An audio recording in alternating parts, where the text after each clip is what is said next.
Hey everyone, in this AP Chem series video, we'll take a look at solution concentration. Remember that so far we've seen how solutions form with solute particle attractions and solvent particle attractions breaking, while instead those solute and solvent particles prefer to attach to each other. We've also seen how to model this process for different types of solutes like the ionic solid shown here. In this video, we'll take it a step further and look at ways to measure how many solute particles are in a given solution. In general, we can define solution concentration as a way to measure how many solute particles there are in a given volume of solution. And when it comes to chemistry, there's usually billions of trillions of particles, so we have to count them in large molar quantities, often simply stated as moles. To get a good sense of what concentration is, let's imagine an aqueous solution with 5 moles of glucose molecules dissolved in it, and ask ourselves, is that good enough to describe the solution concentration? In other words, is all you need to know the amount of moles of glucose dissolved? Here's a visual of those 5 moles to help us decide.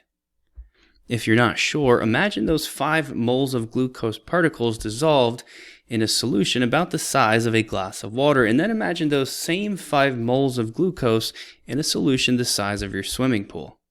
So even though these two solutions have the exact same amount of moles of glucose molecules, they're clearly going to be very different glucose solutions. The 5 moles in the swimming pool are very spread out, whereas those same 5 moles in the glass of water are much less spread out. The point of that little thought experiment is to realize that there's going to be many different ways to measure concentration, but almost all of them involve some sort of ratio between the amount of solute dissolved versus the amount of solution that it's dissolved in. One of the most common ways to measure concentration, and the only one you have to know for AP chemistry, is called molarity, and it's symbolized with a capital M. You can calculate molarity by taking the moles of solute dissolved and dividing it by the liters of the solution. This makes up the first key idea for the video. Make sure to take some time and write that down.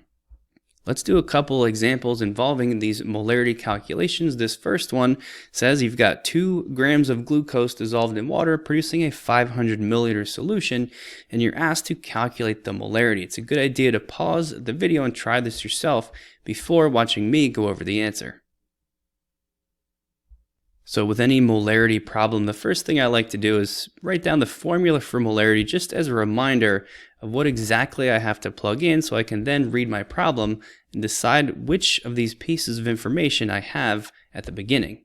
The first thing I need to solve for the molarity is the moles of glucose, which I do not have, but the problem does tell me how much glucose just in the form of 2.3 grams. From that mass, we can easily convert those grams into moles using the molar mass of glucose in a simple grams to mole conversion that looks like this. This calculation tells me that there's 0.01278 moles of glucose that I'll plug in on the top of my molarity fraction. The only other piece of information I need is the liters of solution. The problem tells me that the total solution volume is 500 milliliters, and since there's 1,000 milliliters in 1 liter, that means the volume of the solution is 0.5 liters.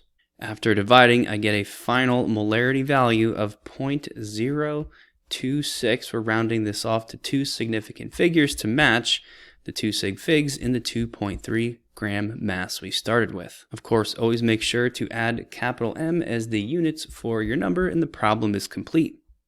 Here's a second example, this time involving magnesium chloride. It's a good idea to pause the video and try it yourself first. Let's start again by writing the molarity formula and plugging in what we know is a good way to start off the problem. This question is a little bit different right off the bat in that I don't need to solve for the concentration. It already tells me that the molarity is 1.3 m. I'm also told that we're trying to produce a 250 milliliter solution, so I can plug in the volume as 0.25 liters. The question is asking how many grams of magnesium chloride I'd need to produce this solution, which I can't solve for directly, but I can first solve for moles. Multiply both sides by 0.25 liters to find out that this solution needs 0.325 moles of magnesium chloride. This means that my final step is another moles to grams conversion using the molar mass of MgCl2. With a molar mass of 95.2 grams, we come up with a final mass of 30.9 grams of magnesium chloride to produce my 1.3 molar solution. That also concludes this video on solution concentration. Thanks a lot for watching, and here is a brief summary.